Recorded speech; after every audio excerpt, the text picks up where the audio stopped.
Então ainda vou compartilhar, né? E aí, lemos, né, capítulo 2. Eu queria dizer para vocês que, apesar de a professora Nelisa ter falado com a gente sobre o capítulo 6, eu queria conservar a nossa conversa, assim, entre mim e vocês, do capítulo 6, que é o de revisão de literatura, porque eu acho que eu também tenho muita coisa para compartilhar, para ouvir de vocês e tal. Ali foi um momento, né, nosso com ela, de assim, né, sugar, ouvir tudo que ela tinha para dizer, foi muito legal, mas eu também quero esse momento, assim, em que eu possa conversar com vocês também, das minhas impressões de revisão de literatura. Então, a gente vai manter, já está lido, né? Já lemos para Anelisa, mas aí a gente chega lá para conversar também comigo, né? Se interessar. Hoje a gente vai falar, então, do capítulo 2, representações do revisor nas crônicas de Eduardo Almeida Reis. E aí, eu fiz um pequeno passeio, assim, sobre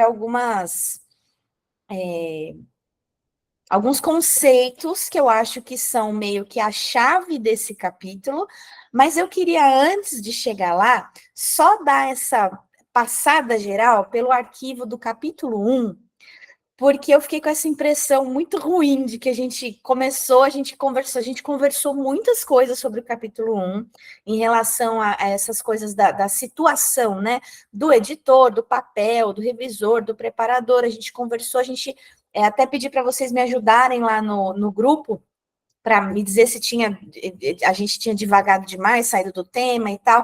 Muita gente falou, não, estava dentro, papapá, e uma ou outra pessoa falou, cuidado para não sair demais, né? Eu não acho que a gente saiu, eu acho que a gente ficou conversando realmente sobre o que o capítulo traz para a gente de insight, né, de provocação, mas ao mesmo tempo a gente conversou sem passar pela estrutura do capítulo mesmo. Então, eu vou mostrar para vocês o que eu coloquei aqui, só na estrutura para a gente passar. Quero gastar, assim, no máximo uns 15 minutos, tá? Nesse trecho aqui. Então, eu coloquei, não sei se a gente passou por isso da outra vez, ela fala do Roger Chartier, e eu separei alguns livros para vocês, que eu acho que são meio que obrigatórios para a gente. Então, inclusive, ele vai falar agora no Fale, da UFMG, em setembro. Quem for de Minas, eu estava vendo hoje a divulgação, vai ter Roger Chartier lá. Teve agora eu acho que foi em maio, foi antes de eu ficar doente, eu acho, ou logo depois. Acho que foi logo depois, do Roger Chartier, ele na Unil também. Fiquem muito ligados, porque ele é um estudioso, assim, que abre muitas portas, assim, no pensamento da gente, né? Ajuda muito a construir nossa maneira de pensar. E aí eu joguei para vocês, estou passando de novo, não sei pelo que eu passei na primeira vez, não lembro mais, mas eu joguei para vocês aqui algumas questões teóricas de retextualização, reescrita, porque ela cita isso no livro, e eu sinto que a gente não entende muito bem só pelo livro, né? Parece que a gente já tem que ter esse conhecimento prévio. Então, eu coloquei aqui para quem gosta do tema, para quem está procurando, né? A Jéssica mesmo perguntou para a Anelisa quais temas, né, são legais da gente trabalhar, né, numa pesquisa.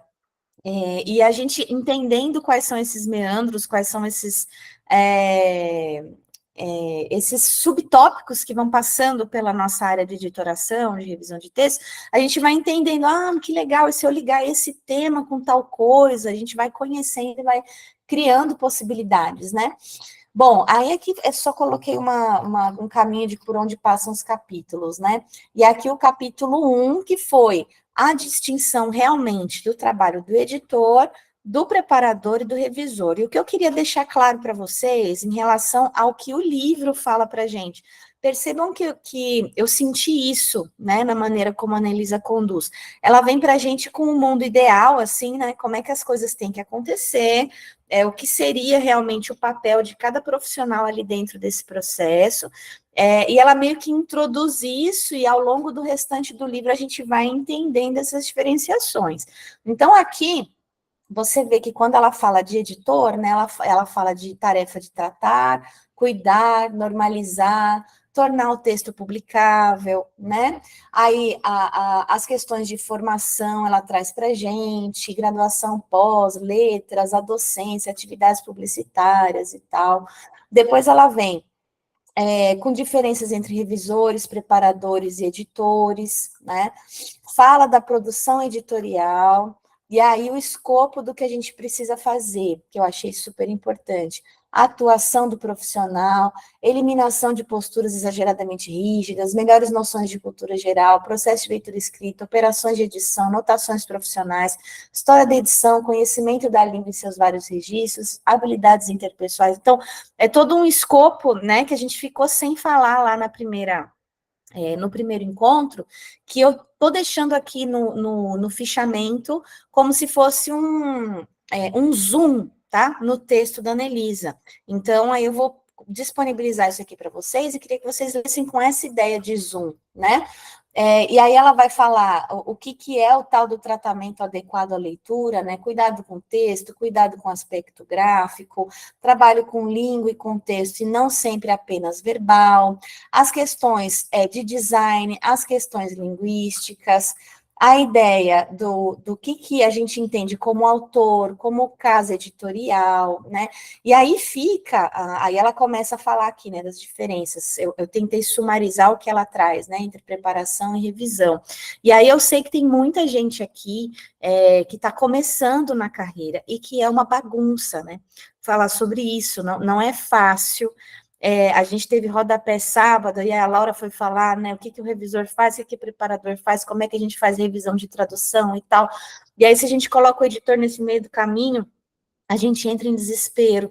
Então, a gente vai ter um mercado que, acho que como todos os outros, ele vai variar, ele vai ser meio flutuante, vão acontecer processos, nomes de cargos diferentes, né? Esses dias mesmo eu anotei para perguntar para um amigo meu, o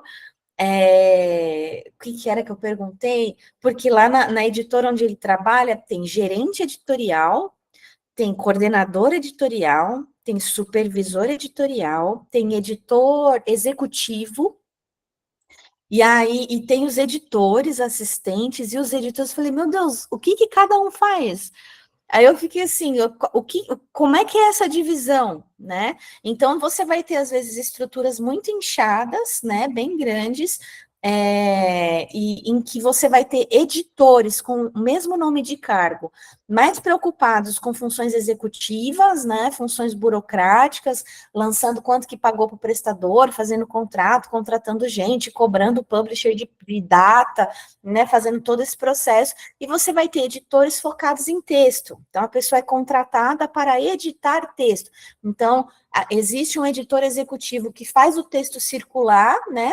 Faz o texto sair da tradução, ou do Ghost, ou do autor nacional, e ir para a preparação, e depois ir para a revisão, e aí ele cuida do projeto gráfico, e brifa a capa, e escreve textos, os textos que vêm do livro, texto de quarta capa, texto de orelha, mas aí ele tem um editor interno, que é a única pessoa interna que vai ler esse livro internamente, e vai validar o trabalho, tem uma telinha aqui, vai validar o trabalho dos prestadores de serviço contratados, certo? Então, existem estruturas realmente variáveis em relação ao que vai acontecer com nomes de cargos, né, com funções dos cargos.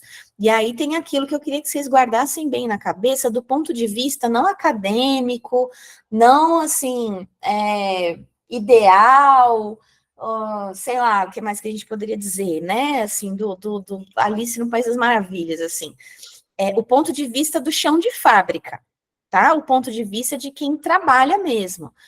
Muitas vezes, na maioria das vezes, né, o texto vem para a gente como preparadores e revisores sem ninguém mais ter lido, tá? Então, eu acho que o grande peso, acho que a grande contribuição dos estudos, dessa convivência nossa, dessa troca de ideias é entender, sabe, o que realmente acontece no mercado, para você conseguir prestar um serviço consciente, né, para você conseguir entender seu lugar no processo. Então, existe um mundo muito bonito em que o editor é aquele responsável por dar tratamento editorial ao texto e torná-lo publicável.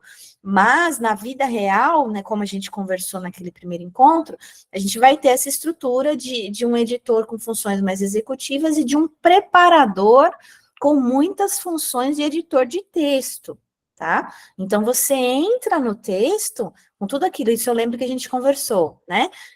Pensando notas, né? Pensando estruturas gráficas, o desenho da informação do texto mesmo, né? Aquela coisa meio de design instrucional, né? A gente traz para dentro do livro também, né? Esse desenho de como o texto vai se apresentar na página.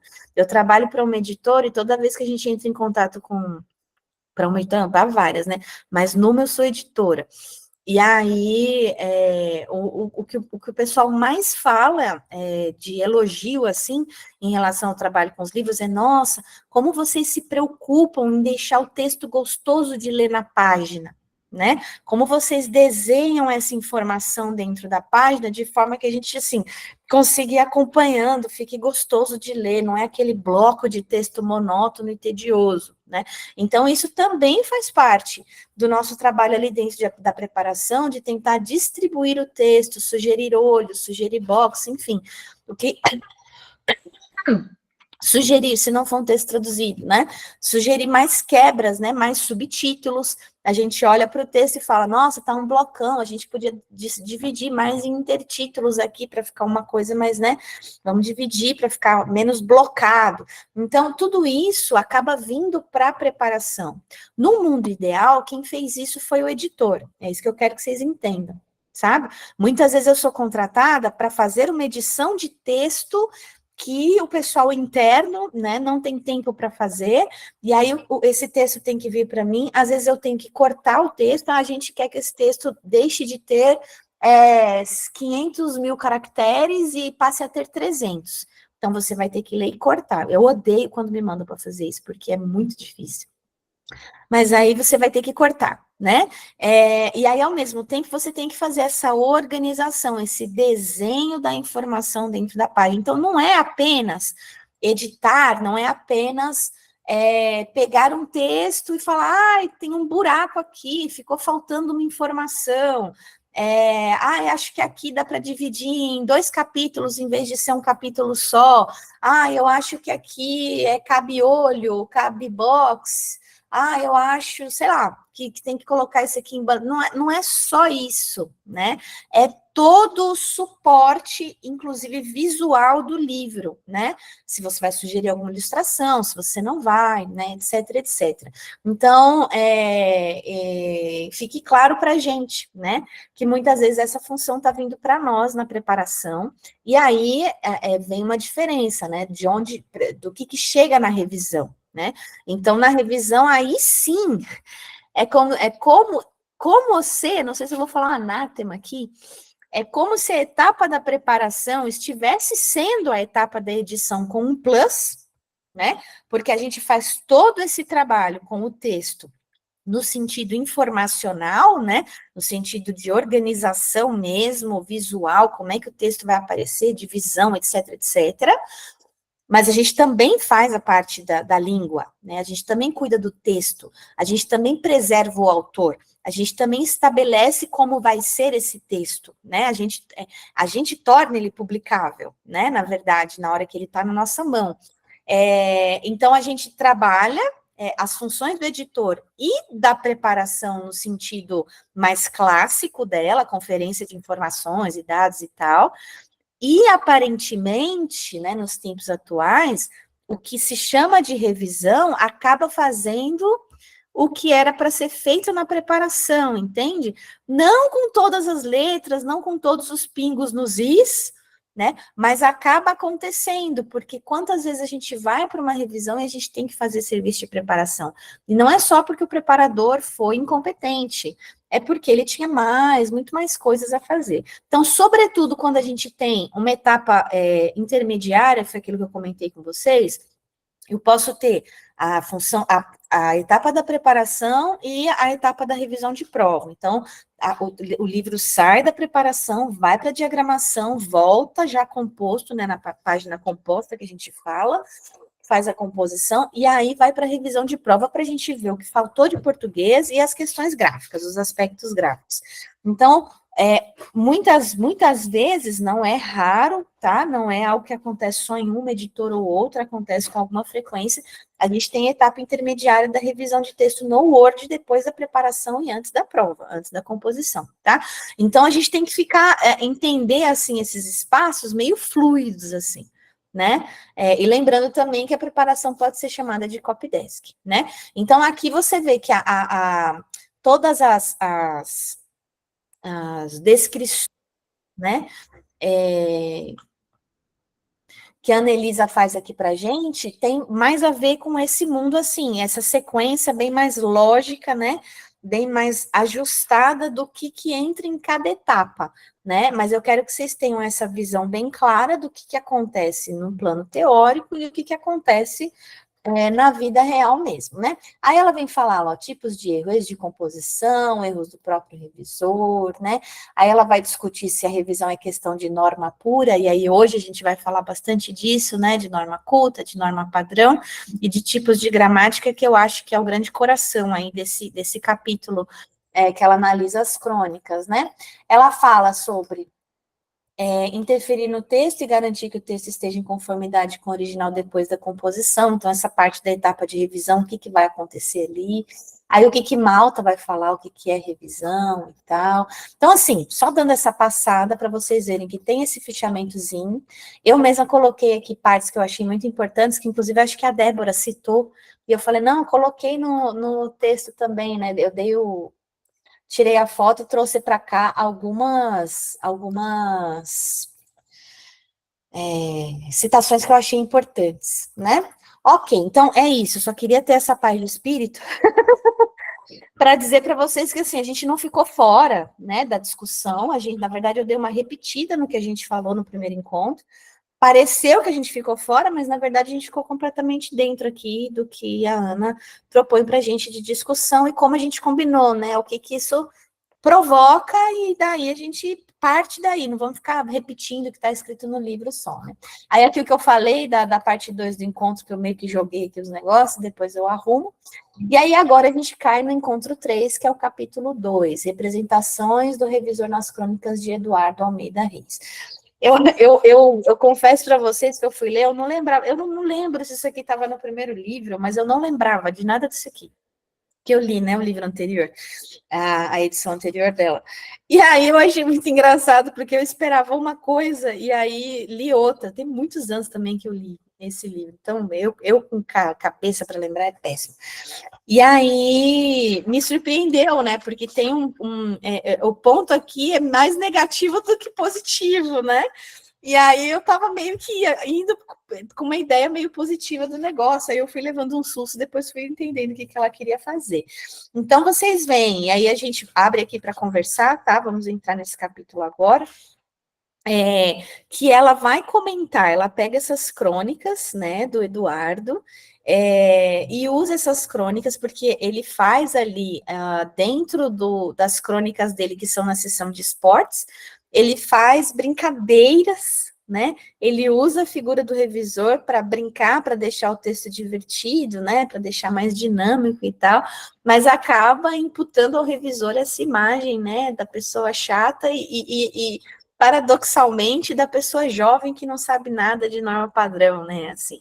Então, eu dei umas sublinhadas aqui, no começo do capítulo, ela vem falando, né, de situação formal de comunicação, de norma padrão, de norma culta, né, de variações cultas, né, para além de uma norma, né, ou de uma língua culta, e aí ela vai falando dessa conceituação com alguns autores, né? Aí joga aqui, no fim, ela termina a parte 1 aqui com o banho, falando das variedades cultas. E aí eu falei, bom, acho que o coração do negócio está muito ligado a isso, e é uma confusão que a gente faz, e que ajuda muito se isso estiver muito claro na nossa cabeça quando a gente pensa em trabalhar com o texto, né? Muitas vezes a gente vai para o texto e aí já, não sei vocês, porque assim, eu conto os causos, nunca ninguém viu, nunca ninguém fez e tal, mas eu já passei por situações muito bizarras, dessas que a gente encontraria numa crônica, entendeu? Como essas aqui que a Anelisa cita, de revisores, de trabalhadores do texto, no caso, entendendo o trabalho com o texto realmente como algo rígido, né? Realmente como algo assim, um pouco meio estancado, um pouco quase como que um machucado no texto, se você resolver não seguir o que seria a tal da norma padrão. E aí ela conversa aqui com a gente tanto sobre a ideia de norma padrão, quanto sobre de norma ou variações cultas, quanto de gramáticas nesse sentido, né? De que tipo de gramática a gente segue em relação à ideia da norma, né? Como é que eu vou decidir? E aí eu achei que valia a pena a gente relembrar os tipos de gramática que a gente tem, que inclusive eu peguei da parábola, porque estava bem resumidão lá, achei super fácil. Eu tenho essa aula no curso de revisão editorial, mas é bem mais longa lá, eu peguei meio que um resuminho. E coloquei, na verdade está ao contrário aqui, né? Eu coloquei para a gente essa discussão de norma culta e norma padrão. Eu queria que a gente abrisse o microfone, ou escrevesse aí no chat, sei lá, para discutir isso. O que, que vocês entendem como norma padrão, o que, que vocês entendem como norma culta, e de que forma isso interfere no trabalho com o texto, quando eu preciso pensar, como profissional do texto, de que maneira eu vou interferir nele. Como é que isso bate em vocês? Alguém quer falar alguma coisa? Ninguém vai julgar nada, estamos aqui. Diga, Jéssica. Boa noite, Eli. Boa noite, gente. Eu vou começar falando que quando eu li esse livro pela primeira vez, e tem esses casos do jornalista na primeira edição, né? Eu não entendi quase nada, porque eu estava iniciando ainda na carreira, né? E aí eu tive essas aulas de norma culta e norma padrão na faculdade. E, tipo, a cabeça, e entre outras, né? Diversas, norma descritiva, norma. Nossa, gerativa, 500 coisas, né? E foi aí, quando eu lendo agora de novo, né, que eu acho que está bem melhor escrito, né, essa edição, está mais separadinho e está dando para entender melhor, ficou muito claro, nem parece o mesmo livro, né? Porque a gente já tem uma base, né, e faz toda a diferença isso. E eu lembro que na faculdade, a professora quase não sabia explicar, ela confundia tudo a cabeça, mas nos livros que eles passavam um monte de artigo, ficava bem claro, né? E eu decorei assim, que a culta é da cultura popular, que é o que as pessoas acham que seria o correto a falar, né? E o padrão é da gramática, que é o que está no dicionário, é o padrão ali daquilo sempre engessado, né? Que inclusive eu descobri na faculdade que a nossa gramática poderia ter sido totalmente diferente, mas escolheram fazer conforme os modelos de Portugal, em vez de uma língua que era o que a gente falava. Eu fiquei revoltada. E aí eu decorei desse jeito. O padrão é aquela antiga que está ali naquelas gramáticas engessadas. E a culta é o que as pessoas, que a maioria das pessoas com um pouco mais, que na época tinha superior e falava mais difícil, que era da cultura das pessoas, mas ainda assim uma cultura difícil, né? Cultura no sentido de formação, né, de conhecimento, Sim, né, de sim, que ser... na época só as elites tinham, né? Superior era só para quem tinha dinheiro, o pessoal ia estudar tudo fora, ninguém nem estudava no Brasil, né? Nesse sentido de culto, que também não era o que era falado pela população, né? Certo. A Van falou, é essa definição que tem em mente também. Mas alguém tem alguma coisa assim para compartilhar? Alguém que está na faculdade Oi, aí? Oi. oi, meu nome é Natália. Eu acabei de me formar na Unicamp, então tá tudo bem fresco na cabeça. Ah, então fale. Como a Jessie falou, e também eu fui recuperar os textos da faculdade. Aí eu fui buscar um texto do Faraco, que é o Desatando Alguns Nós. Daí eu fui procurando as definições, e como a Jessie colocou também, né? Que a norma culta, ela acaba sendo bem aquela próxima da cultura, tudo. Mas também a cultura no sentido restrito, por causa que é muito monitorado, né? Não é o popular, por assim dizer. Aí, já o norma padrão é aquele imaginário, a gramática, como a Jéssica colocou. Então, daí eu fiquei lembrando das aulas de gramática e tudo mais, e das diversas normas também. Então, é bem isso. Norma padrão é a gramática e a norma culta é aquela no contexto mais monitorado de fala. Então, é isso. Mais alguém, gente? Pegando o papel aqui que vocês vão falando, eu vou anotando as perguntas para fazer depois. Espera aí. Mais ninguém? A Marta falou, já gosto de... Ah, mesóclise. E quero... Você gosta da mesóclise? Primeira pessoa que eu vejo que gosta da mesóclise, meu Deus. Bom, legal, concordo com vocês. Eu, inclusive, coloquei aqui, eu fui dar não foi um Google, fui dar um Cielo, né, no caso. A culta considera a variedade linguística. E aí eu achei muito legal esse texto aqui, porque, deixa eu ver se eu trouxe o nome dele para cá, aqui, ó. Norma padrão, norma culta e hibridismo linguístico em traduções de artigos do The New York Times.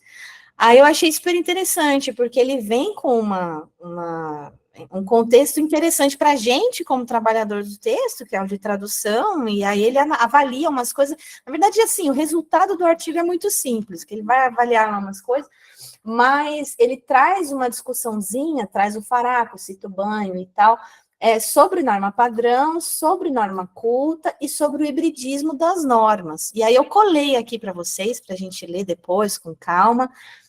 Mas o que me vem à cabeça, que eu acho que, não sei se é a crise aí de quem está começando no mercado, e quando se depara com um texto e fala, o que eu faço, né, de que jeito que eu vou aqui, como é que eu escolho, então, que norma padrão vai ser essa que eu vou usar, se eu tenho vários tipos de gramática para consultar, sabe?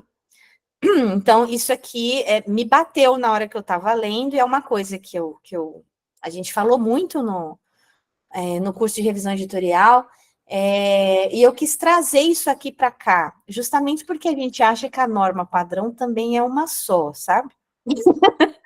E aí a gente precisa ter noção do que está acontecendo, como eu disse lá no começo, no chão de fábrica, né?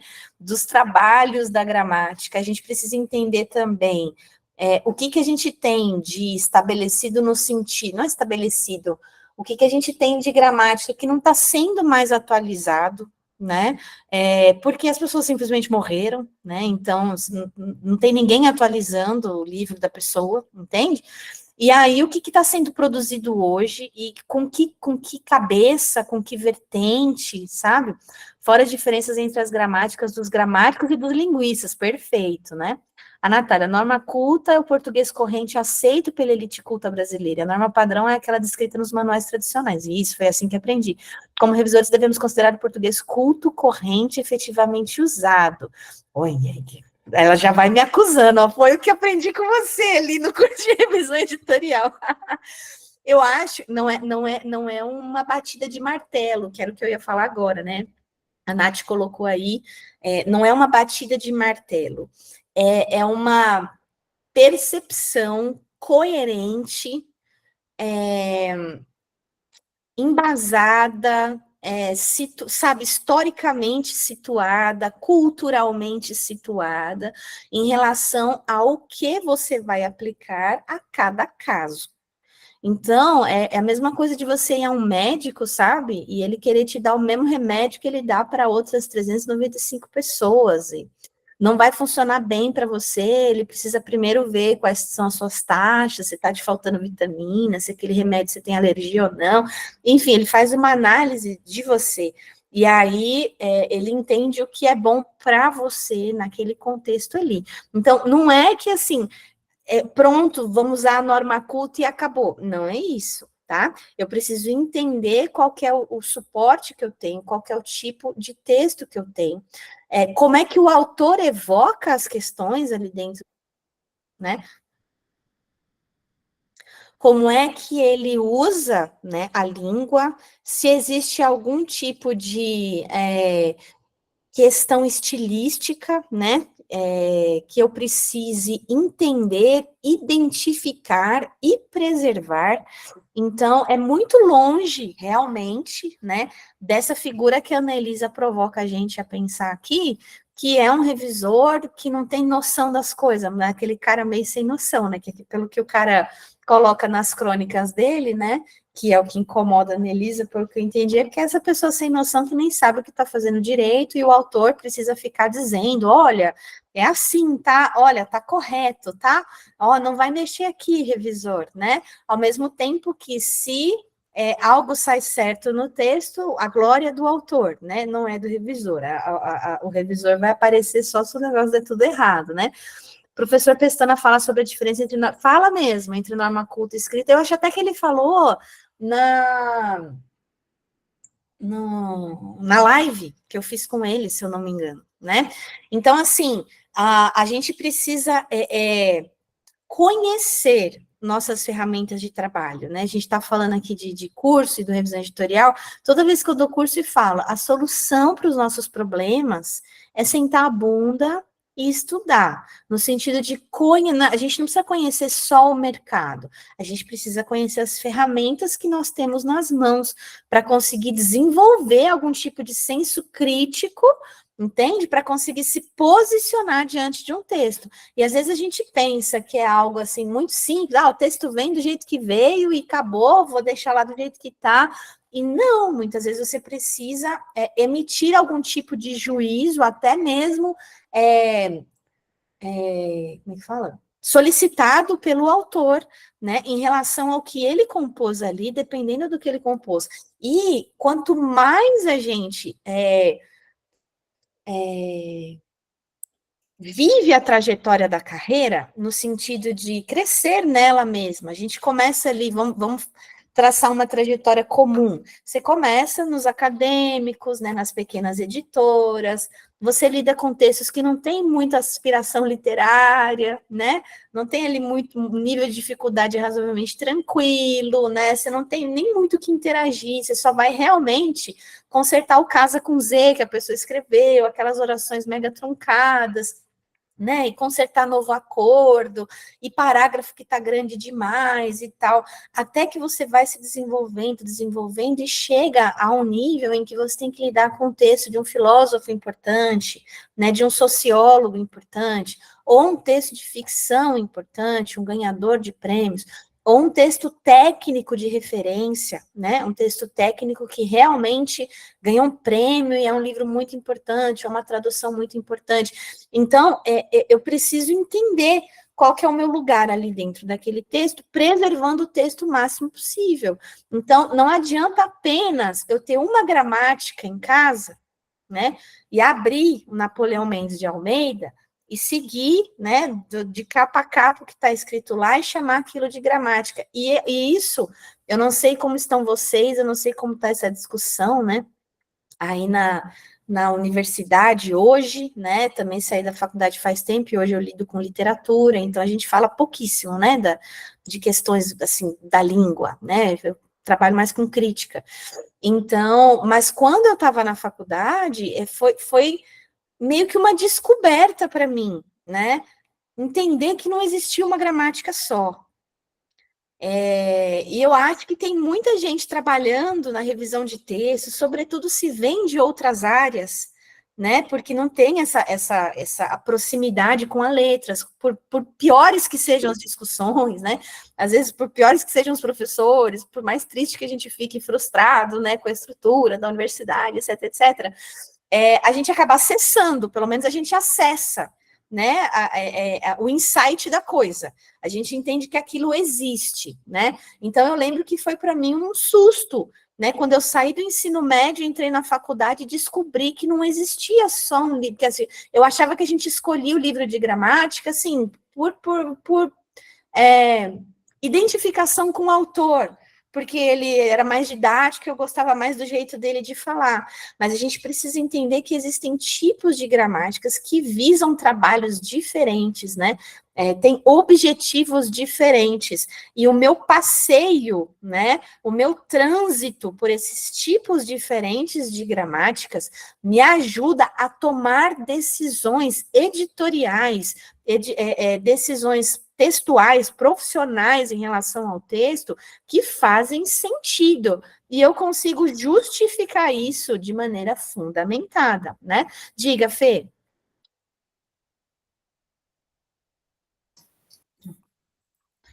Então, essa questão da formação, né? Eu aprendi gramática na escola, que, pelo que eu ando lendo, assim, ainda é muito baseada no certo e no errado. Então, a minha formação foi essa, assim, isso é certo, isso é errado, e não tem coluna do meio. Depois eu fui para o jornalismo, que não tem essa pegada gramatical, digamos assim, é mais produção de texto mesmo. E foi muito difícil eu desapegar desse certo e desse errado, de ter um olhar de adequado e inadequado em determinado contexto, né? E a minha principal preocupação hoje, enquanto revisora, preparadora de textos literários, é isso, assim, tipo, eu estou estudando, aprendendo, me aperfeiçoando e entendendo que existem essas possibilidades, que existem essas escolhas.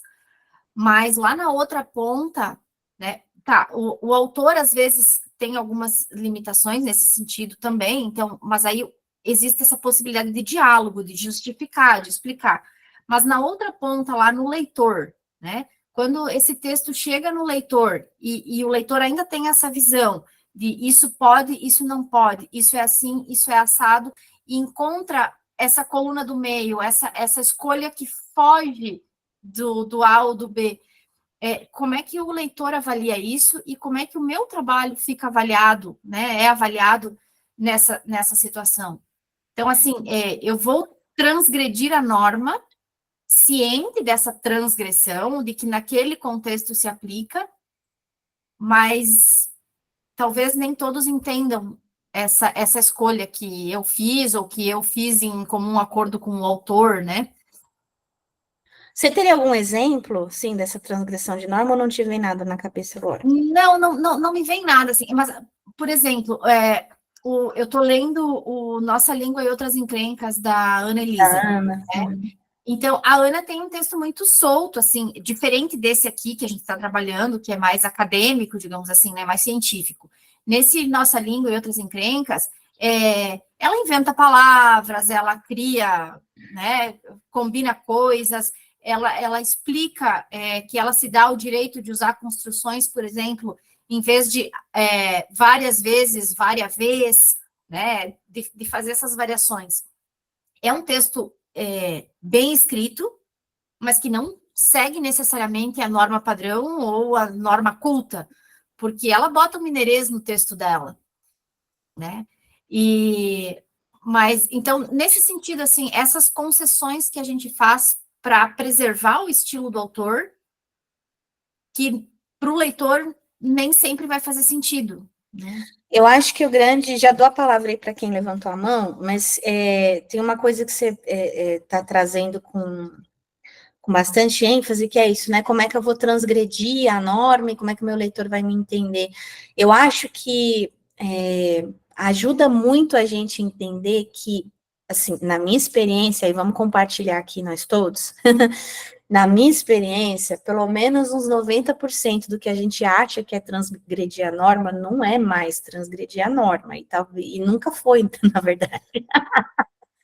É que vão se criando isso que eu acabei de falar. Eu fui como você, fui para o ensino médio, aí a minha gramática, basicamente, ela vem do ensino médio, o que veio depois foi construído em cima disso, assim, minha escola, sempre não, né, fiz da primeira série até a oitava na escola pública, o primeiro e o segundo ano na particular, e voltei para a pública no terceiro.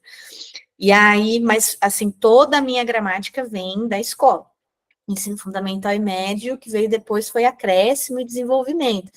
E eu tinha essa visão de que gramática era, né, assim, um livro. E aí, depois é que veio essa coisa das gramáticas e extrapolar, né, a sala de aula e o que meu professor, minha professora me falaram como regra. Eu fui entender que existiam várias, assim, várias visões a respeito de uma mesma questão, né? Então, muitas vezes, até hoje, né, você pega, o Bechara fala um negócio, aí você vai no Segala, ele está falando outro, aí você vai no Celso Cunha e é outra coisa, cada um enxergando como aquilo pode ser tratado, né, para que a comunicação fique o mais clara possível, o mais agradável possível para quem vai ler.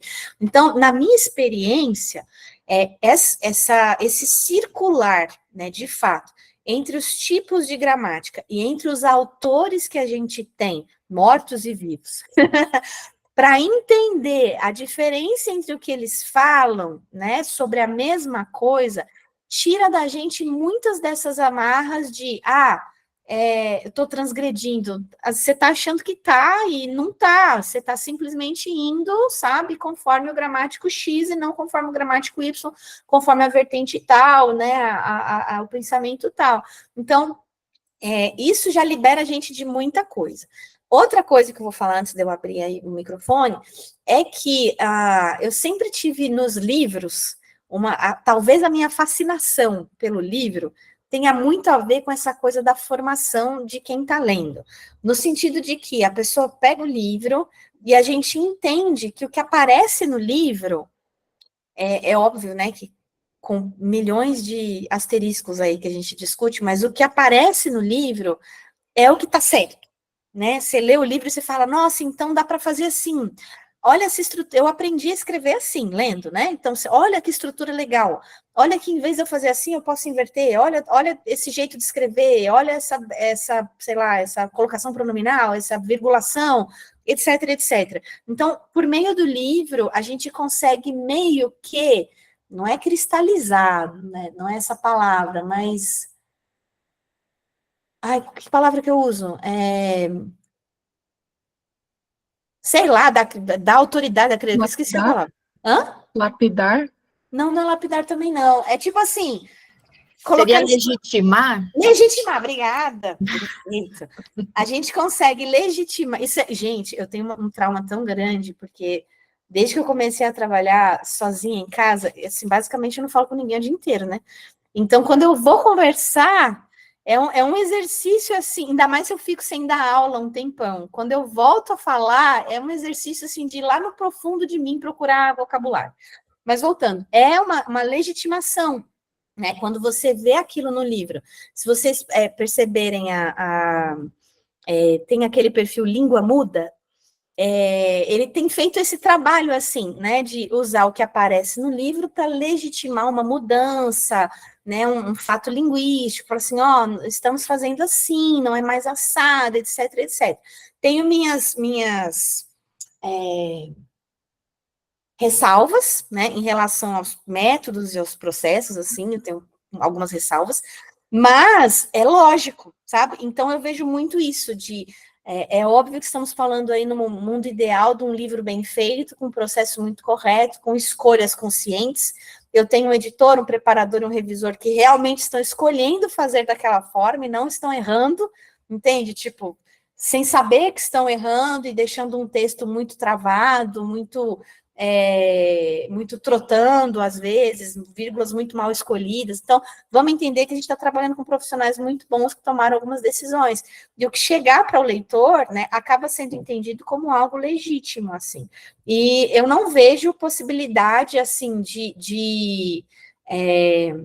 não é que eu não vejo possibilidade, mas esse processo da transgressão em si, né, para o livro, apesar de que hoje eu vi uma menina da faculdade postou uma foto de um livro que eu não entendi nada. Inclusive, eu devia ter dado print, eu acho que eu vou dar ainda. A pessoa escreve, tipo assim... agora eu não vou lembrar. Em vez de escrever o verbo com ão no final, tipo, qualquer verbo, Não, eu vou fazer o contrário, só para vocês terem ideia. Em vez de ser serão, escreve serão, né? Em vez de AOTIO, escreve AUM e tal. O livro inteiro é escrito desse jeito, mas agora até me perdi no que eu estava falando. Mas, enfim, eu enxergo com muito mais leveza esse processo.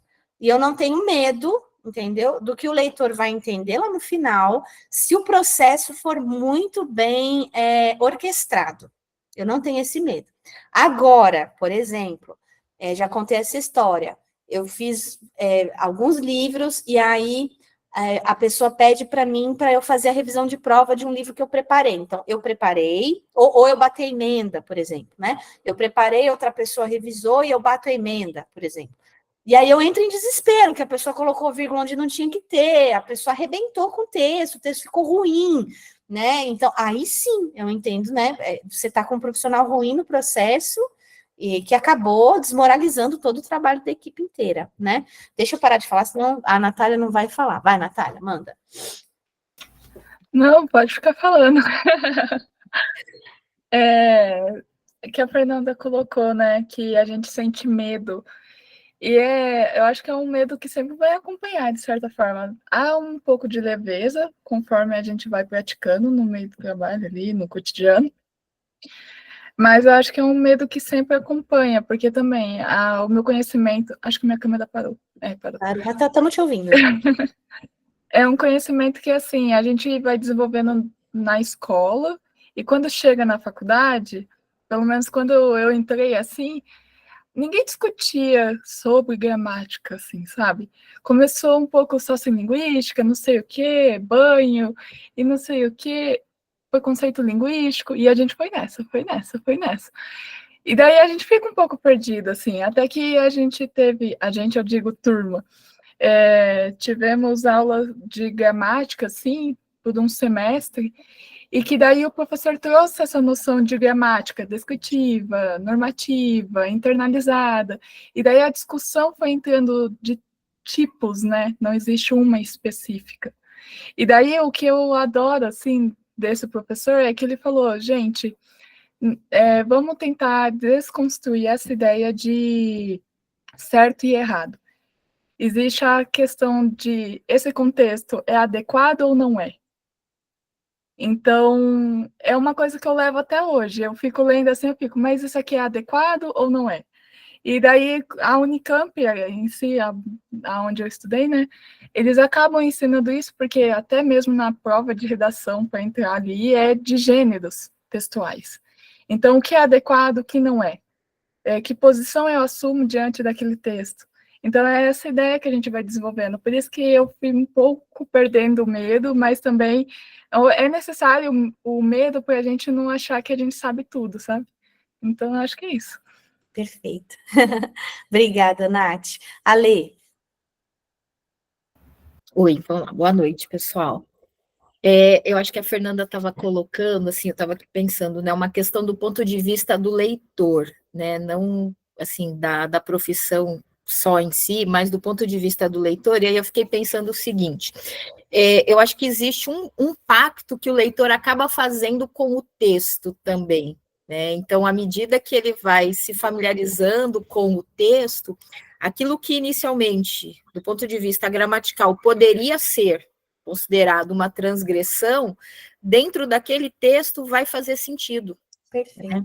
Então, ele não ficaria com essa impressão, né? Qual foi aí o trabalho desse revisor de não ter observado isso? Acho que o trabalho do revisor ia ficar evidente se ele não tivesse respeitado as características daquele texto.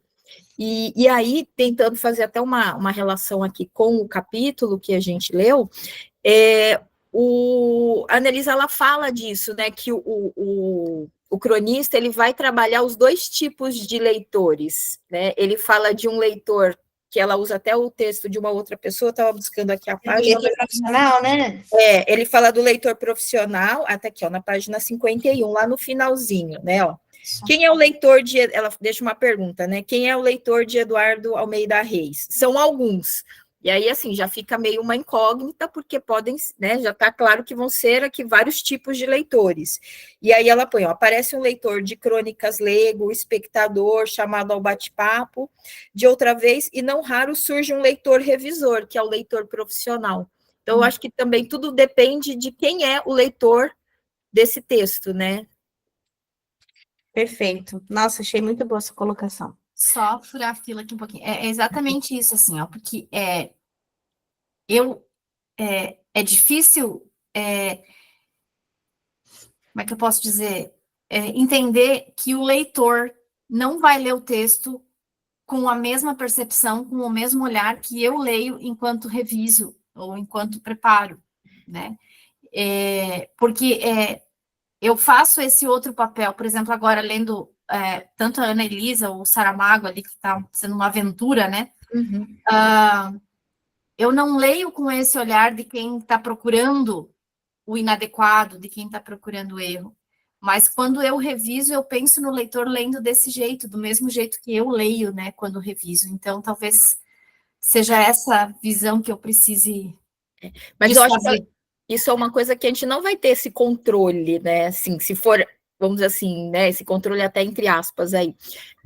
Porque tudo vai depender do próprio repertório que esse leitor tem também, né? Porque se ele for um leitor iniciante, ele vai ler de uma forma ali mais descritiva, né? Vamos pensar assim, e aí ele não vai conseguir perceber que o que está ali está posto de forma adequada ou não. Porque também ele pode pegar um texto que está ruim, foi escrito, né? Tanto a escrita quanto a revisão não ficaram tão bacana, e aí ele percebe isso por já ser também um leitor mais experiente. Então, eu acho que entra aqui uma outra questão, né? Sobre os tipos de leitores que a gente tem também, quando você pensa, principalmente num texto literário. Perfeito. Francisca? Oi, boa noite, gente. Que quando a Natália, acho que foi a Natália que estava falando sobre algumas questões de variação linguística. Eu lembrei quando eu iniciei o curso de letras, sei lá, eu tinha meados de 2017, e aí eu vim do interior, uma região bem pequena, um interiorzinho pequenininho, e eu tenho muito vícios de linguagem, aí eu ficava com vergonha de falar, eu cheguei um dia uma professora e falei, a professora de sociolinguística, eu falei, professora, eu não sei, eu estava no primeiro período, eu falei assim, professora, eu não sei se eu vou conseguir continuar no curso, porque eu tenho muito vergonha de falar, às vezes eu falo muitas palavras que as pessoas, sei lá, até perguntam o que é isso e tal, e aí ela me apresentou uma disciplina não, né? Uma área teórica, me apresentou Marcos Ban, e aí foi explicando Silveline, primeiramente, vamos desconstruir essa ideia. Você é muito inteligente, e uma pessoa, a forma que ela fala, ela foi me explicar, né? A forma como uma pessoa fala não determina o que ela sabe, ou o que ela deixa de saber. E aí ela foi falar sobre preconceito linguístico, que as pessoas têm sobre essa questão da norma e tudo mais. E aquilo, assim, sabe, me deu um alívio. Parece, assim, que tirou um peso das minhas costas. Foi, assim, algo que eu tinha até adormecido essa memória. E quando a Natália começou a falar, eu lembrei. E aí, quando a gente, no curso de letras, estuda muito mais essa questão de variação linguística, sociolinguística, a linguística em si, a língua, do que a gramática normativa, né? Ela explicou, lógico, que a gramática normativa vai ser muito importante, mas você vai ter que ir atrás sozinha, de certa forma, porque no curso mesmo, pelo menos no meu, eu não tive quase disciplinas que ensinaram a norma, a gente refletia sobre a língua, sobre a sociedade, enfim, e era isso meu comentário. Tá certo. Então, acho que é isso, né? Juntar essa formação que a gente tem, né? Voltada para, assim, em geral, muito mais para a linguística, né? Dentro dos cursos de graduação, né? Muito mais para essa crítica da gramática, muitas vezes. A gente também tem que tomar cuidado, né? Olha lá, a Jéssica falando, eu também não tive quase nada de gramática na faculdade. Gente, a minha faculdade, pior que teve. Eu tive, acho que, todos os semestres de gramática, dormia em todas as aulas, só fazia as provas. Ai, meu Deus do céu. Não sou da Lessa, me interessei com o curso, confesso que meio chocada ao ver as grades curriculares com quase nada de gramática. Tá. Então é isso, né? Conseguir, por meio desse senso crítico que se forma na gente, da sociolinguística, da linguística em si, em todas as áreas linguísticas, a flexibilização que tem que existir, né, na vista dessa gramática, dessa estrutura gramatical, no serviço que ela presta, né?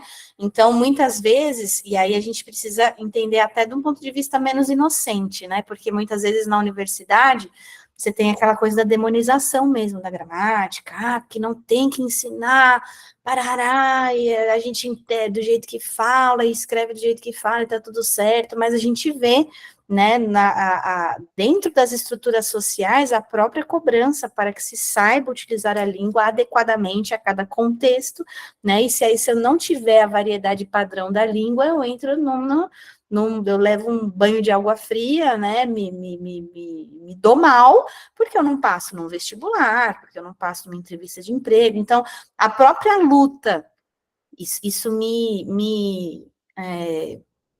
não sei que palavra usar, né?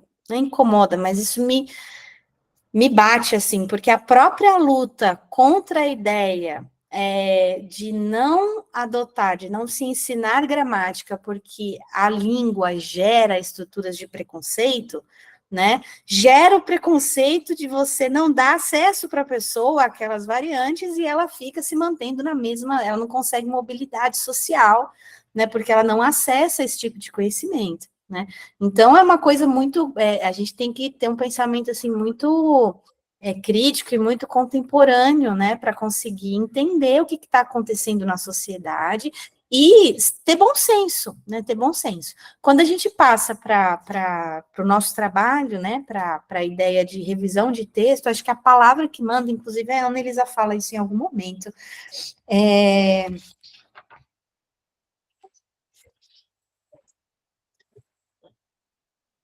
aqui, ó, é esse aqui mesmo. Ao que parece, é possível que é na parte que ela, se eu não me engano, tá aqui, ó, que ela está respondendo quem é o revisor? Essa pergunta que guia esse capítulo. Aí ela vem com algumas noções, e no final, antes de entrar no tópico 4, ela fala, ao que parece, é possível que o horizonte dos revisores venha se alargando, e que eles mesmos, linguistas recém-formados, leitores de Banho e Brito, passem a operar algo dessa flexibilização, se não centrífuga em relação à norma padrão, ao menos crítica o suficiente para considerar variantes cultas, né? Então, eu acho que não sei se eu estou certa, mas é que eu dou muita mentoria, dou muito curso, né, tanto nos meus quanto de outros professores também, converso com muita gente, assim, sobre o trabalho, sobre o fazer do revisor mesmo, e eu não consigo mudar de ideia ainda, apesar de a gente ter esse acesso, quem vem da letras, né, a essas discussões sociolinguísticas na universidade, e essa ideia de que não existe uma gramática só, são várias gramáticas, e você precisa transitar, me parece que tudo fica muito num plano teórico, e a gente não sabe pegar isso e trazer para o dia a dia de trabalho. E para mim, a solução é muito simples, ela se resume basicamente, às vezes, a nossa inércia entre nós e o conhecimento. Então, realmente você, não adianta você ter um Bechara, um Celso Cunha e uma Maria Helena na estante, entende? Você tem que ter 30, 50 livros de gramática, tudo que existir a respeito disso, você precisa ter. E à medida que você... Eu, quando vou montar curso, eu fico desesperada, porque quando eu tenho que falar dessa parte, porque para mim é a parte mais, assim, buraco sem fundo, é um buraco sem fundo. Inclusive, a gente estava numa... Tem o grupo lá na comunidade, né, do Vagas, né, no Lattes, aqui, né, na comunidade lá que vocês estão, que é o grupo de estudos de gramática. E aí a gente começou com a maior das boas intenções, deve estar em discussão há uns 6 meses, porque eu não consigo chegar a um assim, a uma conclusão a respeito de como estudar gramática no cenário de revisão de textos. Na minha cabeça, a gente tem que estudar todas as gramáticas, a gente tem que saber, tem que pelo menos ler todas. E aí eu até dei a sugestão para a Marina, porque a gente ia fazer um esquema, assim, comparativo. Então, pegava um tópico, vamos colocar lá, sei lá, colocação pronominal. Aí a gente ia montar aulas, chamar vários professores, e aí montar aulas que o professor vai fazer uma comparação. Colocação pronominal no fulano, no beltrano, no ciclano, né? Olha, a diferença entre o que o Bechara fala e fulano fala é essa, tal, tal, tal. Um sonho, né? Mas também um projeto hercúleo, né? E aí a minha outra ideia foi a seguinte, e a gente não ia ter dinheiro para pagar isso. Imagina eu virar para um professor e falar assim, você vem aqui dar uma aula para essa turma, mas você tem que fazer esse estudo aqui. Tem que ser ninguém vai querer, entendeu? Ninguém vai querer. Eu acho que hoje, de realidade para a gente, de uma pessoa que se dedica a fazer isso, a gente só tem o Pestana, né? Que fica comparando e lendo todas as gramáticas e tal. E aí eu tive uma outra ideia, que foi projeto de longo prazo mesmo, né? E aí estudar uma gramática por ano, né? Um livro por ano. E aí ir construindo um documento que mostre as diferenças. Pensei até num site. Estou contando as ideias tudo aqui, ó. Não sei nem se podia, nem pedi para a Marina para contar. Mas, enfim, não sei nem se vai para frente. E aí eu falei, não, mas aí eu quero dar essas aulas, entende? Porque eu sei o que eu vou procurar, né? E aí eu também quero ler, é um momento para mim, porque eu também preciso me atualizar, né? Eu não li todas as gramáticas que existem, né? Então você precisa sentar e procurar. Enfim, então é um desafio para o resto da vida, mas também é um desafio que, à medida que você avança nele, você se sente mais capaz de fazer uma análise crítica e reconhecer no seu uso, né, como falante, num observador da língua, numa pessoa que vê a língua acontecendo, né, como fato ali, os fatos da língua na vida real, você consegue pegar isso e as bases gramaticais e linguísticas que você tem para olhar para um texto e entender, sem precisar passar por 30 livros, se aquilo dá ou não dá para manter ali, se aquilo é possível ou não é, entende? E também cria um certo tipo de intuição, sabe? Do tipo, isso aqui, mesmo que não esteja adequado da maneira como imagino que precisaria estar, está no caminho. Ou aqui estou sentindo que tem algo errado, vou precisar parar e vou precisar procurar. Né? Então, a gente cria esse tipo de intuição e otimiza o trabalho, né? Você não tem mais que pesquisar tudo e, ao mesmo tempo, você tem uma intuição para saber quando pesquisar. Deixa eu ler o que vocês estão falando aqui. Concordo. Muitas vezes as próprias editoras, então, não aceitam as variações e querem a norma padrão. Isso aqui, na minha experiência, muitas vezes a gente está discutindo aqui como pesquisadores do texto, né, e tal, tudo parará. Mas na minha experiência de trabalho, eu preciso colocar na ponta do lápis quantas editoras eu já atendi, mas eu já fiz para lá de 500 livros. E existe uma zona de segurança, entende? Quando você trabalha, se vocês estão aí também há um pouquinho mais de tempo no mercado, não estão no comecinho, mas já passaram por alguns títulos e algumas editoras, vocês também devem ter chegado a uma conclusão parecida, que é não inventar moda, entende? As editoras, ela tem determinado... Como é que eu falo? As palavras. Esqueci. Mas elas... Tolerância. Um perfil? Não, tolerância. Elas têm determinada tolerância para algumas coisas que são mais batidas, tipo esse negócio da próclise, entendeu? Dificilmente você vai ver um editor batendo o pé e brigando com você e voltando o texto e falando mal do seu trabalho, porque você deixou lá um me desculpa, isso, sabe? Isso, assim, é mito. Então, essa zona de segurança que eu digo é dessas coisas que a gente conversa no dia a dia, né? Que fazem parte, basicamente, de tudo quanto é tipo de texto que aparece, né? Então, existe uma linguagem comum às editoras, que tem a ver com a norma padrão, mas eu acho que tem muito mais a ver com a variação culta. Eu acho que tem muito mais a ver. Então, a gente fica nessa linha, a zona cinzenta, sabe? Entre uma padrão e a culta. E quando a gente fala de padrão, eu estou querendo dizer o quê? Na verdade, me parece que vai muito mais para um lado dos mitos gramaticais do que o que realmente está nas gramáticas. Então, vamos falar assim, uma coisa bem básica que eu sempre cito, a distância com crase, né? Nossa, se você for falar assim com 99% da população trabalhadora do texto no Brasil, a distância só pode ter crase quando está especificado, mas não é assim, através por meio de, exatamente.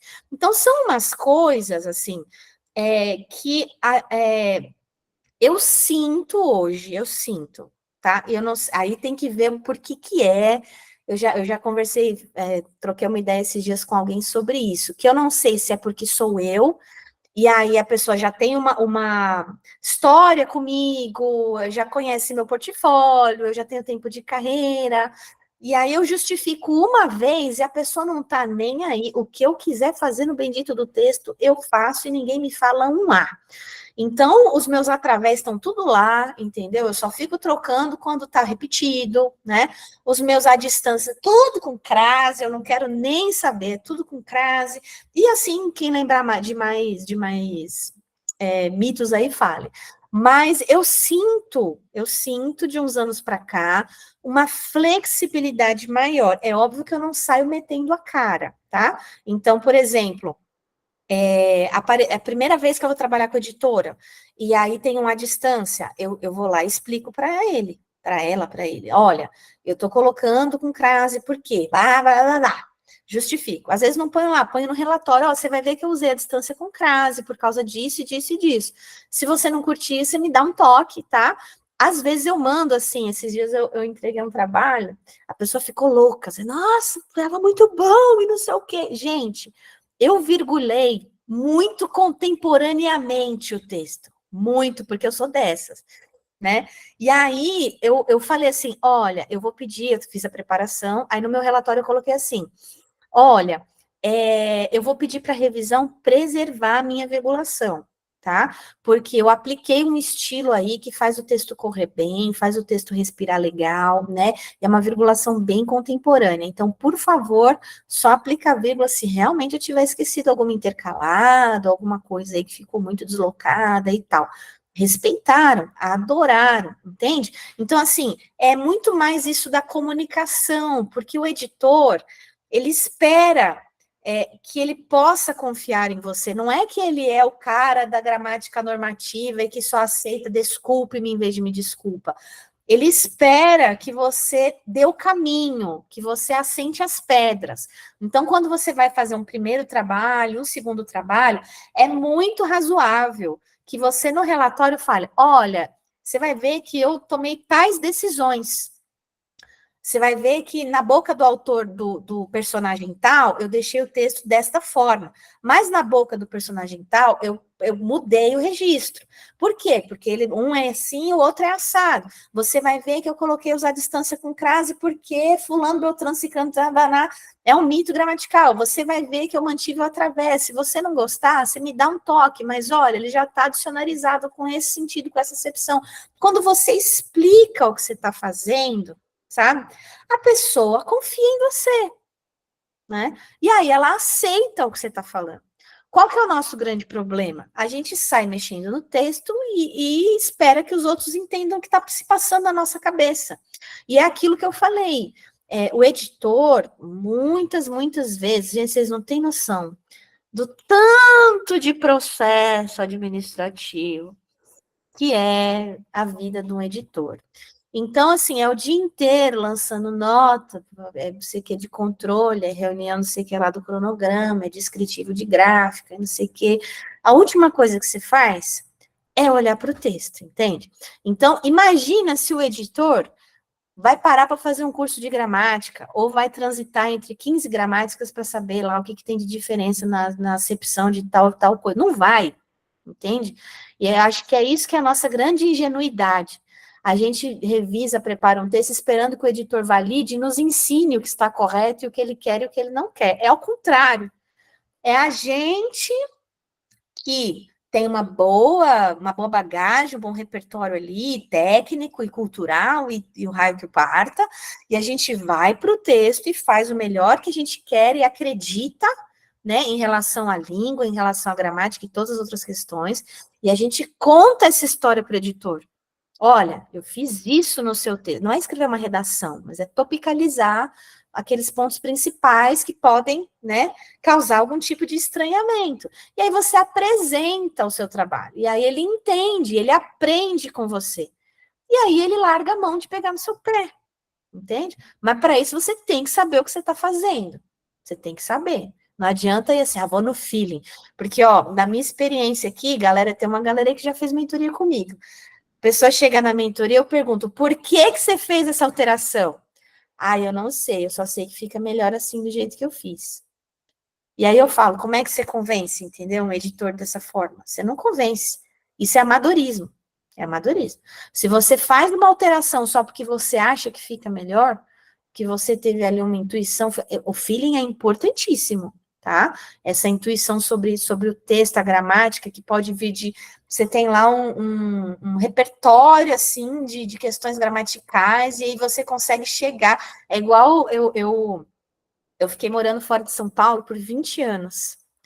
Então, eu passei toda a minha infância e adolescência em São Paulo. Depois eu passei 10 anos, 15 anos fora e voltei. E aí, a minha cabeça é uma loucura. Quando eu vou andando nas ruas, eu falo, eu sei que rua é essa. De bairros que eu não frequento mais há 300 anos, porque agora eu estou morando num lugar completamente diferente de onde eu morava antes. E aí, às vezes eu vou com o Thiago lá no bairro antigo, eu falo, aqui nessa rua, ali na esquina tem tal coisa. Aí eu passo e a coisa tá lá. Entende? Daqui tantas coisas, tem um prédio assim, daqui tanto tem um prédio. Então, assim, eu não sistematizo esse conhecimento, ele simplesmente está lá no fundo da minha memória e na hora que eu preciso, ele vem à tona. Então, muitas vezes acontece isso com a gramática, né? Na hora que a gente precisa, a gente não sabe estruturar isso, mas vem, a gente sabe se está certo ou se está errado, adequado, etc.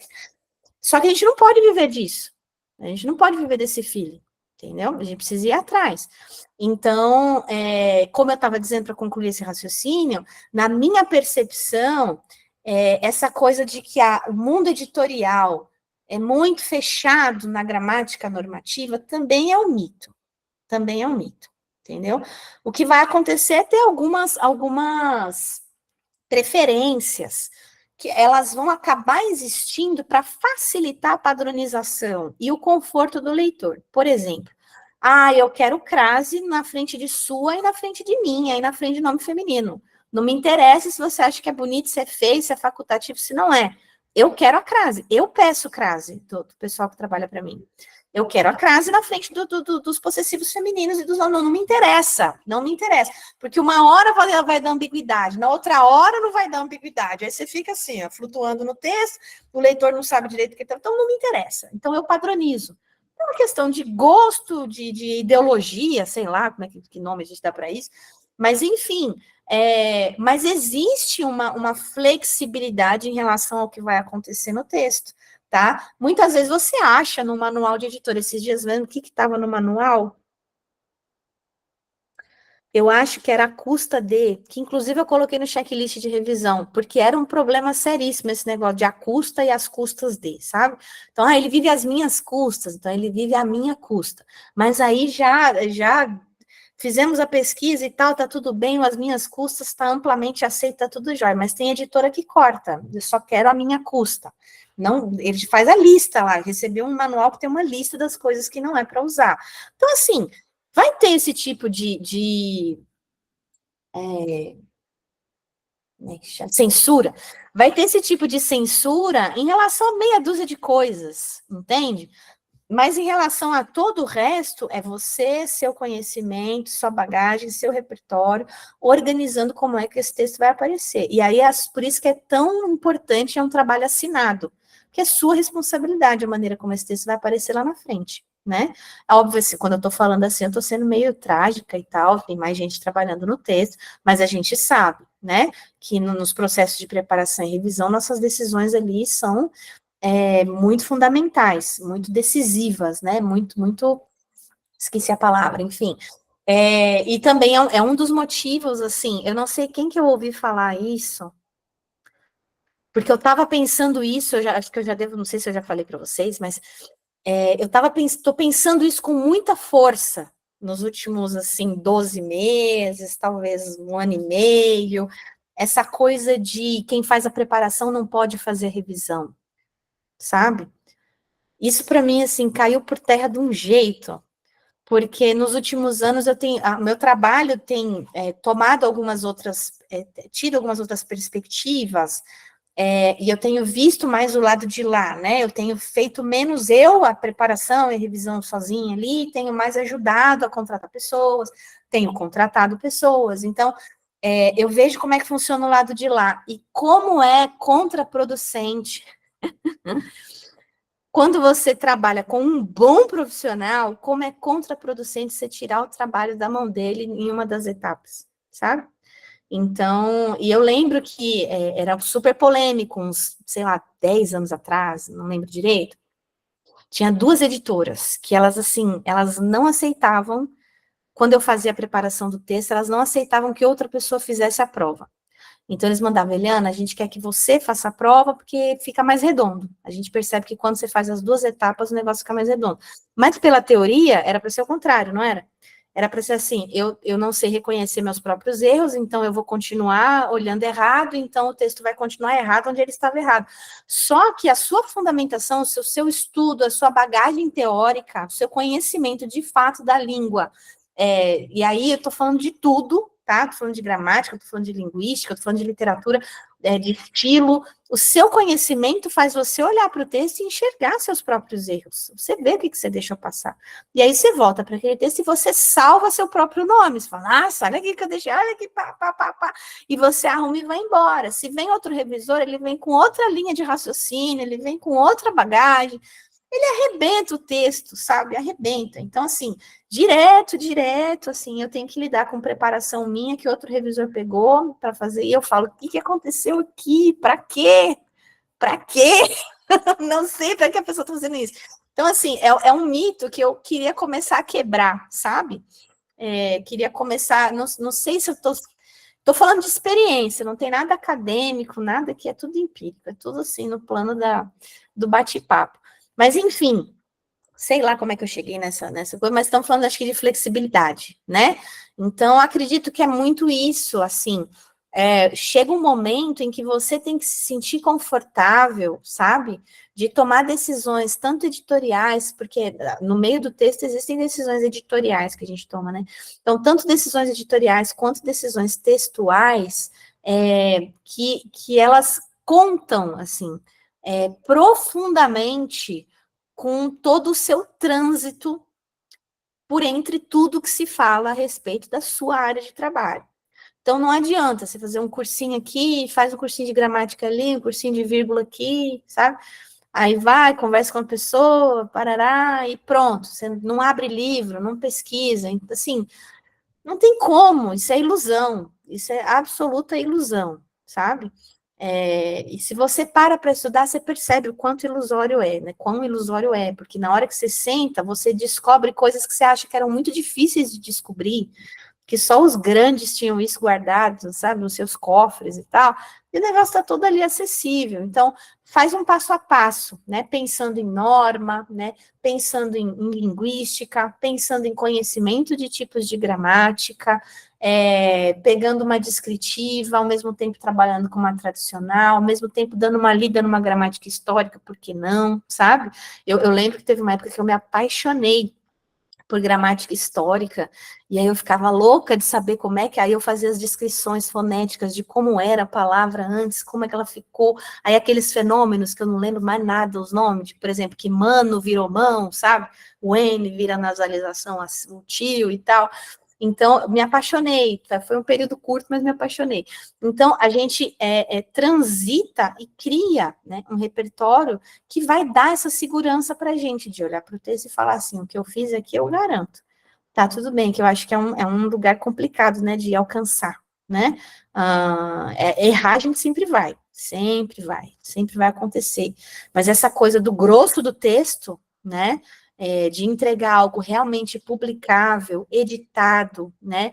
Bem ajustado e adequado, né, ao propósito daquele texto, daquele público e tal, nossa, isso é o suprassumo da carreira, né, e a gente demonstrar isso para o nosso contratante, por meio do relatório, né, tentando dar segurança para ele, que ele pode confiar no que a gente fez, e, de fato, a gente ter o conhecimento que garanta que o próximo que pegar esse texto não vai achar um monte de pataquada lá, pronto, você está com a carreira feita, né? E é isso que as pessoas procuram. As pessoas procuram demais quem resolva o texto, sabe? Eu falo muito isso, né, do negócio do resolver. E aí eu ia falar do passo a passo, e é justamente isso.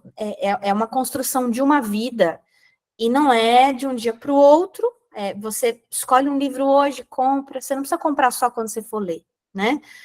Compra 2 livros lá na promoção, depois compra mais um, vai fazer na estante, né? Aí quando você tiver uma dúvida, aí você pega, consulta nas 3 gramáticas diferentes a mesma dúvida. Pronto, você já vai ter uma visão. Muitas vezes, olha, isso talvez seja o maior problema que a gente tem,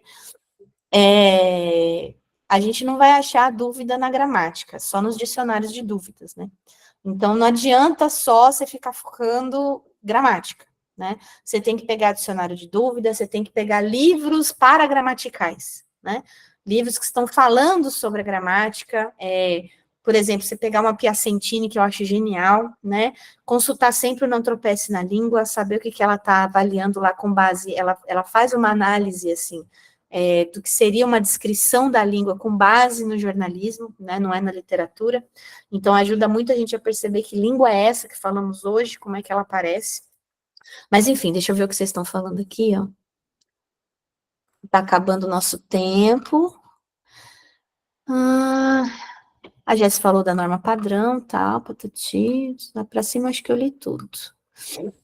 Eli, como saber como escolher qual gramática o autor adotar no momento de revisar, se muitas vezes cada uma tem uma visão diferente? Então, muitas vezes, como é que eu faço essa escolha?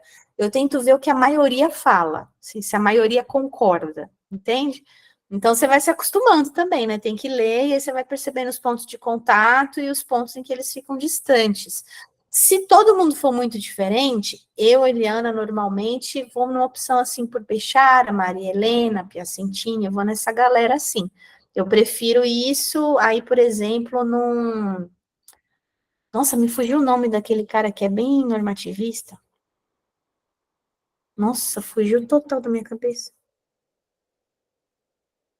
Não vou lembrar. Mas, enfim, eu tento não ir para um lado muito normativista. Eu sempre tento ir para esse lado mais descritivo da língua, tá? Então, eu opto por gramáticas descritivas. E aí eu fico comparando, obviamente, né? Por exemplo, eu não consigo pegar uma gramática pedagógica do banho e falar assim, tá valendo tudo, né? Tem algumas questões que o Pestana coloca a respeito do banho que eu concordo, tem outras que não concordo, mas tem essa, por exemplo, de, às vezes, o banho colocar algo como regra, né, no sentido, olha, a variedade culta está usando desta forma, quando, na verdade, não está, se a gente vai olhar no corpus, né? Vira meio que um mito ao contrário, né? Da mesma forma que a gente faz o mito do através, aí tem hora que eu sinto que vai ao contrário nessas posturas sociolinguísticas, né? Não é inventar, mas assim, de onde está se tirando isso, de que agora esse é o padrão, né? Cadê a prova? Cadê o corpus, né? Nesse caso. Então, acho que é aí o grande ponto em que o banho e o Pestana sai faísca, assim, né? Então, a gente não é nem para um lado, nem tanto ao mar, nem tanto à terra, é beber de ambos os lados sempre, né, e conseguir achar o meio do caminho. Então, eu gosto bastante de gramáticas descritivas. O através por meio que a Jess falou, o onde também é uma questão, isso, exatamente. Hoje mesmo eu tive que tomar várias decisões com onde, porque o autor era cheio dos onde, assim, aonde, onde. Aí eu fui dando uma equilibrada, mas mantive muitos deles. Eu fazia parte dessa distinção da distância com crase, sem determinar a distância, depois que comecei a fazer seus cursos. O perfil do Gabriel ajuda a desconstruir essas ideias, verdade. Segui a dica do Gabriel, comecei a estudar uma gramática de ponta a ponta. No dia a dia, consulto 2 ou 3 e também os colegas quando tenho dúvidas, mas estou estudando a do Hernani, é incrível, como as coisas se conectam e fazem sentido, tal do conhecimento armazenado, mas não sistemas aviações, tomando experiência. É isso, a gente acha que é tudo muito, assim, coisa de outro mundo, né? Quando você começa, é um parágrafo depois do outro, só isso, né? E aí aquilo ali te chama, ele cita alguma coisa, você fala, então esse livro que ele citou aqui eu tenho que ler também. Aí você vai, pega o livrinho, aí, sabe, aí você vai consultando, aí surge um termo, você consulta um Cielo, vê um artigo lá bem recente que fala de tal coisa, né? Você vai formando esse conhecimento, né? Eu lembro que a minha vida era basicamente isso, era nota de rodapé, né, e aí daquilo saía um monte de outras coisas, e aí minha vida sempre foi, vocês também devem ser assim, 300 abas abertas no computador, e vamos indo, e um dia eu tenho as abas organizadas por grupos, assim, então é o grupo do doutorado, o grupo das coisas de editorial, aí apareceu um negócio que eu preciso ler, eu jogo para lá e fica lá. A hora que dá, eu paro e vou ler.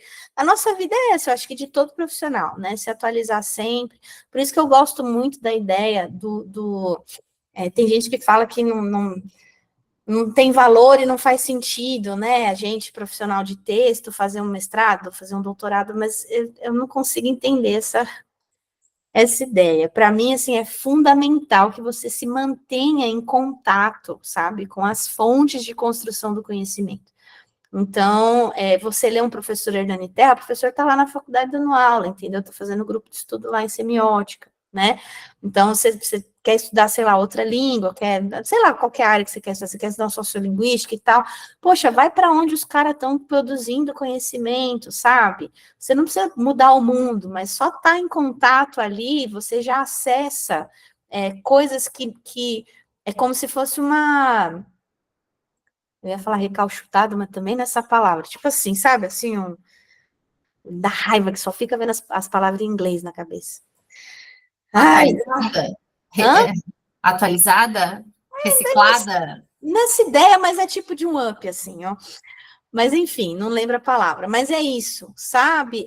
A gente acessa algumas coisas que modificam o nosso olhar, sabe? Modificam o nosso trato com o texto, e, além de tudo, dão credibilidade e autoridade para a gente, legitimam o nosso conhecimento, constroem um nome para a gente, né, no mercado. Então, não é um amador qualquer, aí, um aventureiro qualquer, sabe, que fez letras em 1834 e está revisando o texto. Não, é uma pessoa atualizada, que está estudando, que está produzindo conhecimento, que sabe lidar com intelectualidade e tal.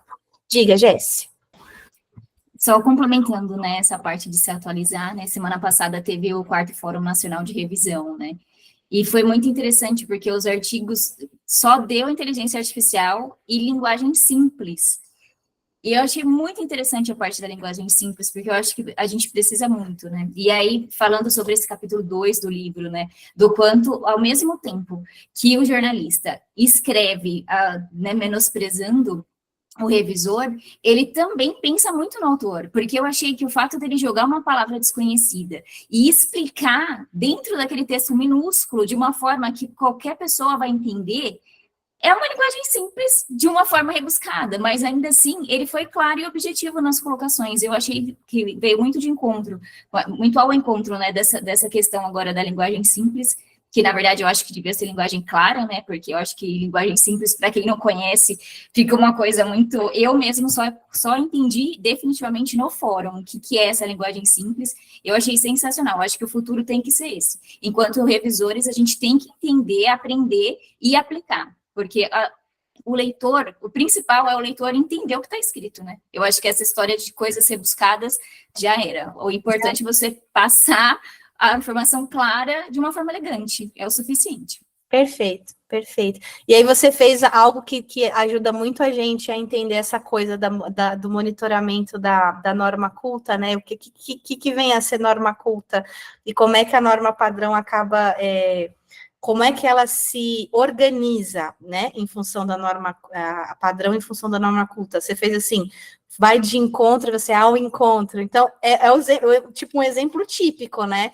você é uma pessoa estudada, letrada, culta, né, universitária, tal, não sei o quê. Então, é um ajuste que você faz, né, porque se você falar do outro jeito, vai se entender que você não está sabendo o que está falando, que você está errando. Então, você vai e ajusta, né? Então, norma culta é muito isso, né? Quais são essas decisões que a gente toma que tem embasamento, né, na norma padrão, mas tem essa flexibilidade, né? Tem essa variação. Beleza, o que mais, gente? Aí perdi com a hora do cujo. Não sei do que você estava falando aqui, que deve ter sido alguma coisa que eu comentei, Jéssica. Aí, Amanda, e é bacana quando temos uma dúvida, consultamos, já ir marcando, isso, montando o próprio arquivo. Vixe, nem me fala de montar arquivo, meu Deus do céu. O que eu tenho de material aqui que eu queria compartilhar com vocês, tem 5 anos que eu quero compartilhar esse negócio no Vaga de Revisão e não consigo, porque não dá tempo de sistematizar. O meu começa amanhã, a primeira aula, Teorias da Linguísticas. Eliana, você é gente da gente. Obrigada pelo encontro, vou precisar sair, beleza. Ah, o banho que não gosta do cujo. Pior, verdade. Gente, então é isso. Eu acho que o que a gente tinha o que eu senti desse capítulo 2 da Annelise era bem isso, assim, quem é essa figura do revisor, né, do Eduardo, né, mais ligado às questões normativistas, né, o cara que corrige o texto, o cara chato que corrige o texto, né, e o que outras pessoas tratam aqui como revisor nessa relação de flexibilização entre as variantes cultas, a norma padrão, como é que se toma a decisão, então, como é que é essa representação desse revisor, né, e eu sublinhei aqui uma fala que eu achei, nossa, eu achei até, nem sei que palavra usar, lá no final, na página 71, fala assim, palmas para os meninos e meninas do ensino médio que diagramam este filosofar diário. Falei, pô, caramba! Ai, meu Deus do céu. Enfim, é isso. Acho que a gente conseguiu alcançar aqui, né, o que a provocação que a Annelisa... Eu achei esse cara muito chato, eu também. O que a Annelisa propôs, né, acho que a gente conseguiu ter uma boa discussão aqui. Espero que isso ajude a gente a ter uma prática de trabalho melhor, né, mais confiante, mais embasada. E manda ver, gente. Aí, enfim, depois vocês dão uma olhadinha. Você queira, né, imaginando que tem alguém que não é da área e que não sabe quais são as diferenças de gramática, por isso que eu pus. Isso aqui eu sugiro vocês lerem, que é uma coisa bem atual. Nessa relação, assim, de norma e de tradução, achei bem legal. Aí dei uma coladinha aqui, mas tem o artigo inteiro lá, tá bom? Então, vejo vocês daqui a 15 dias no nosso capítulo 3, né? Que é revisão de textos e diálogo com o autor. Complicadíssimo isso aí, né? Não sei nem se existe. Vamos ver. Então, beijos, boa noite, bom descanso para todo mundo. Tchau, tchau. Tchau, tchau, gente. Boa semana.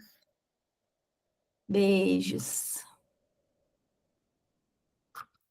Desligando.